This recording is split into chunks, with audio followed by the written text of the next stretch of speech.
Welcome back. The debate over the removal of Confederate monuments is growing increasingly ugly, and even criminal vandals have struck a number of memorials across the country. And just this morning, in fact, Duke University made the decision to remove a statue of General Robert E. Lee that had been defaced there. While the fight over removing these symbols is nothing new, it has been given new life in the wake of the deadly violence in Charlottesville.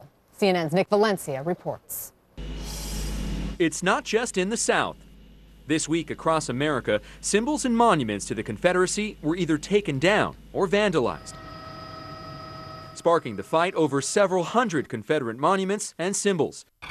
In Brooklyn, New York, groundskeepers outside the St. John's Episcopal Church removed 2 commemorative plaques for Confederate General Robert E. Lee. They were expected to be relocated to a church museum. Reactions were mixed. Because of this man, 300,000 Americans were killed. At some point, you got to move on, and you can't do stuff like this. This is crazy. No fascist USA! Earlier in the week in Durham, North Carolina, demonstrators toppled the statue of a Confederate soldier. 7 protesters were arrested. Out west in Arizona, state and local officials woke up Thursday to an extensively damaged Confederate monument along the Jefferson Davis Memorial Highway. That's my family there. People like David McAllister are trying to protect monuments like this one in his hometown of Tampa Bay.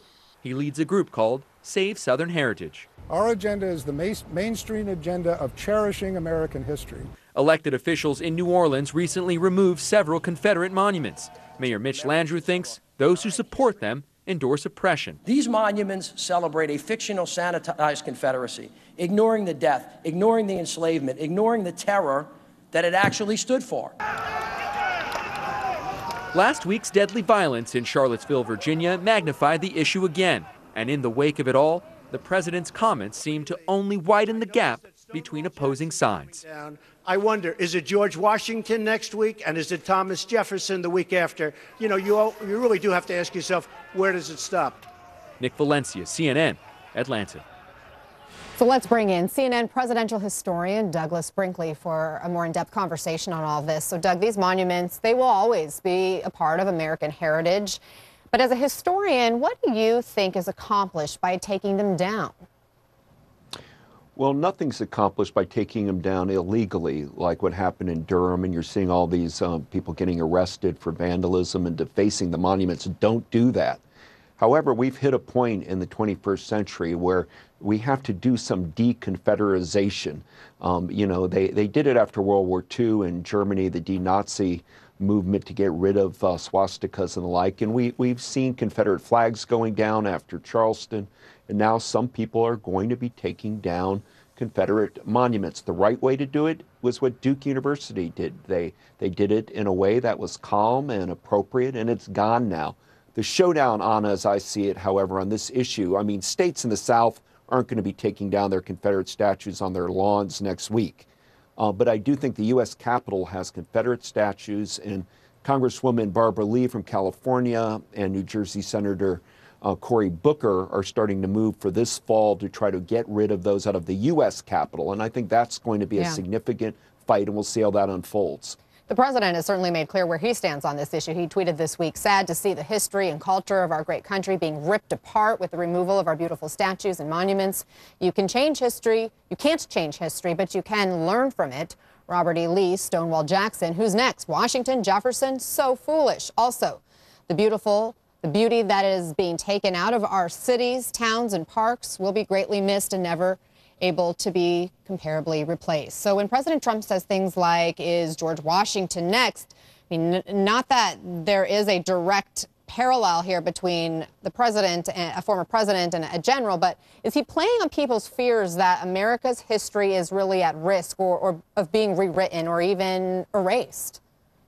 I think what he was playing on was to change the subject of his weak handling of the crisis in Charlottesville. He wanted to shift the topic away from his seeming quasi-sympathy to neo-Nazis, or at least equating them to peaceful protesters, so he went this monument route. George Washington and Thomas Jefferson are not going to be coming down right now. The question is, Confederates were anti-American. They wanted to, they essentially committed acts of treason. And it is now being used, and these monuments that he calls historical were put up in the 1920s when the KKK swelled to 4 million people, and D.W. Griffith did the horrific pro-Klan movie Birth of a Nation, and there became this movement of putting Jim Crow laws in place, and it led to the birth of the NAACP and others, but some of these statues remain, and it's understandable why people of color find them offensive. We need to do what Barack Obama did. He saved Cesar Chavez's birthplace, or Harriet Tubman's site, or Stonewall in New York, not, in my opinion, just start going Confederate mania here on us like the president did by praising Lee and Jackson. You brought up the President Obama, and you bring up his just history and what he did in response to similar situations. And he tweeted this week, and clearly a lot of people in this country were looking to him for his response. Here's what he tweeted out. This is a photo of him smiling at 4 young children along with the Nelson Mandela quote, "No one is born hating another person because of the color of his skin or his background or his religion." This is now the most liked tweet ever. So obviously, President Obama made history as the first black president, but his post-presidency role remains undefined. What do you make of the strong reaction to that tweet of his? Well, you see it in the Boston protests CNN's been covering all day. Peaceful protesters, people of all mixed races and ethnicities, trying to march against hate. And so President Obama represents far more people than the fringe group of neo-Nazis and KKK white supremacist groups, and he didn't have to. He just quoted, Nelson Mandela and the world cheers. Right now, the United States is being looked at as weird and strange that we're having an argument over saving the symbol of Confederacy, which was about slavery, and it's such a bizarre moment. But I'm afraid the Trump movement seems blinded to it. So I hope the South and cities like Austin, where I'm at, where the University of Texas Austin took down their Jefferson Davis statue, you saw it at Duke, that some of these statues start coming down, and hopefully the state governments of some southern states will recognize it's not worth keeping them in the long run. Douglas Brinkley, thanks as always. And we have an incredible